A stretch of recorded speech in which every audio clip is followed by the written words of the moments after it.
Hello hello বন্ধুরা, good evening. দেখো আমার কোচিং সেন্টার থেকে তোমাদের আবার ব্লগ দিচ্ছি।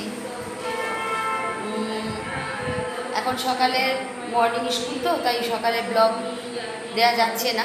যাই হোক, এখন আমরা বিকেল থেকেই পড়াশোনা করছি, কিন্তু আসেনি, অল্প কয়েকজন পড়তে এসেছে।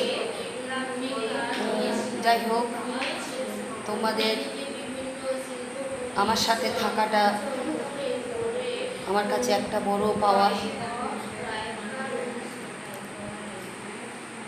এইভাবে তোমরা আমার পাশে থেকো। আমার ছেলে মেয়েদের দেখো, যারা স্টুডেন্টদের যারা পড়াশোনা করছে, খুব বেশি আসেনি, তো যারা এসেছে তাদের দেখানোর চেষ্টা করছি। ওকে, প্লিজ তোমরা সাবস্ক্রাইব অ্যান্ড শেয়ারটা করো। থ্যাংক